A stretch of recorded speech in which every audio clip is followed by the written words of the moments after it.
एक बार की बात है, एक छोटी सी बच्ची नैना अपने माता पिता के साथ एक गांव में रहती थी।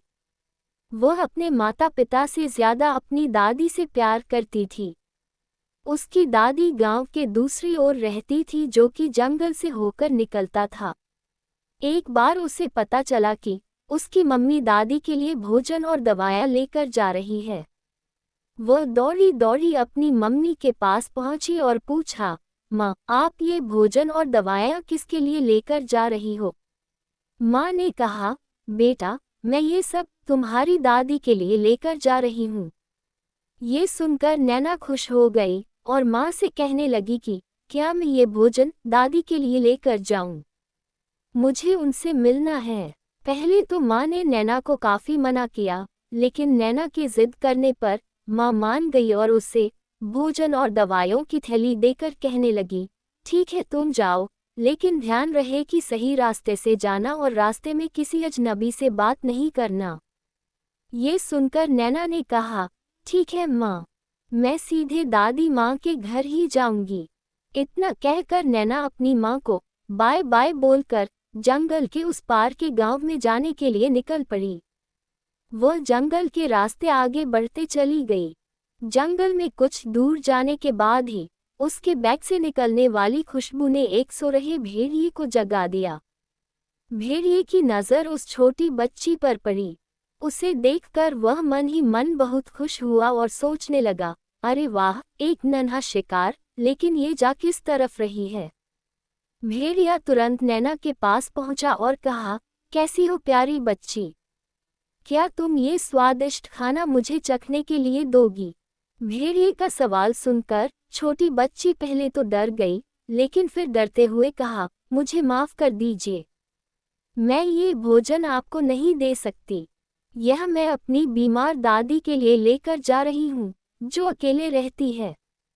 इसके बाद नैना ने थोड़ा सोचा और अपने बैग से एक सेब निकालकर भेड़िए को देते हुए कहा, आप ये खा लीजिए। भेड़िए ने नैना के हाथ से सेब ले लिया और मन ही मन सोचने लगा, वाह, इसकी दादी भी अकेली रहती है, तो पहले इसकी दादी को ही निगलता हूँ और बाद में इसे, लेकिन तब तक इसे यही रोककर रखना होगा। इसके बाद भेड़िए ने नैना से कहा, अरे सुनो, जरा रुको और मेरी बात तो सुनो। मुझे पता है कि तुम्हारी बीमार दादी माँ कैसे ठीक हो सकती है। ये सुनकर छोटी बच्ची खुश हो गई और भेड़िए से कहने लगी, सच में? पर कैसे? क्या आप मुझे बता सकते हैं कि वह जल्दी कैसे ठीक होंगी? इस पर भेड़िए ने कहा, हाँ, मैं तुम्हें वो तरीका ज़रूर बताऊंगा। इसके लिए तुम्हें जंगल से कुछ स्ट्रॉबेरी तोड़नी होगी।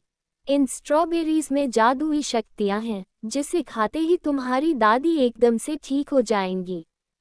भेड़िए की बात सुनकर नैना ने कहा, अरे वाह, आपका बहुत बहुत धन्यवाद, मैं अभी जाकर थोड़ी सी स्ट्रॉबेरी ले लेती हूँ। इतना कहकर नैना स्ट्रॉबेरी तोड़ने चली गई। दूसरी तरफ चालाक भेड़िए ने योजना बनाई कि पहले दादी माँ के घर चलते हैं। दरअसल भेड़िए ने यह अच्छे से सोच लिया था कि वह सबसे पहले दादी माँ को और फिर नन्ही बच्ची को निकलेगा। इसके बाद भेड़िया दादी माँ की घर की ओर चल पड़ा। दादी के घर पहुंचकर भेड़िए ने देखा कि वह पलंग पर आराम से बैठी है।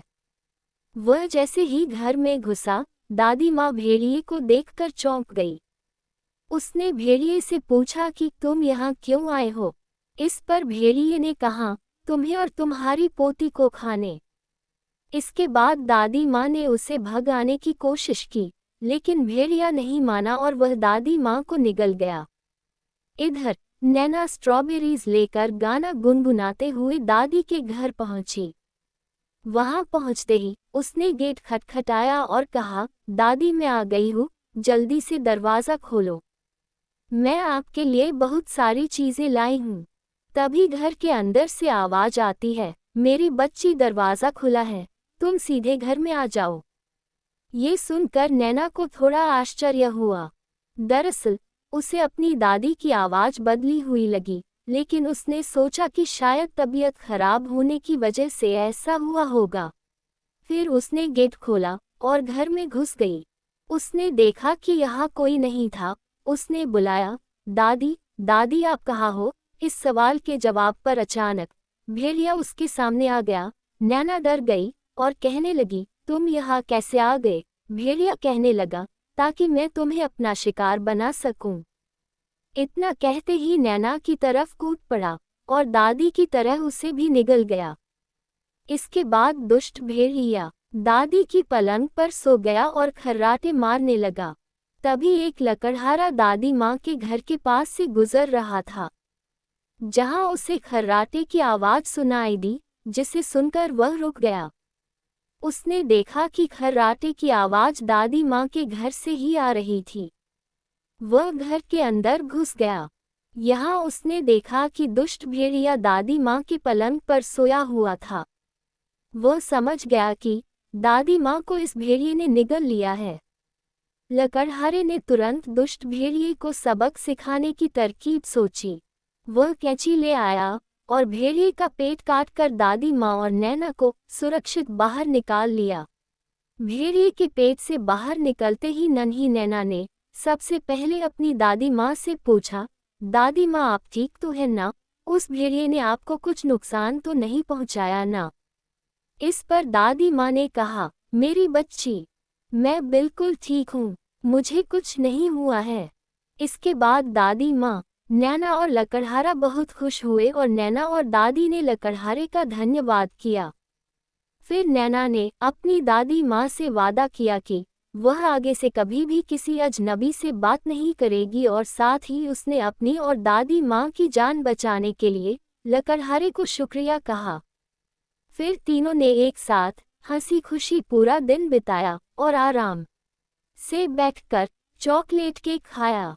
इस कहानी से हमें ये सीख मिलती है कि हमें हमेशा बड़ों की बात माननी चाहिए और अजनबी लोगों पर कभी भरोसा नहीं करना चाहिए।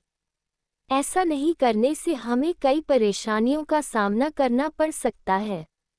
दोस्तों, कहानी अच्छी लगी हो तो इसे लाइक करें, शेयर करें और चैनल को सब्सक्राइब ज़रूर करें। धन्यवाद।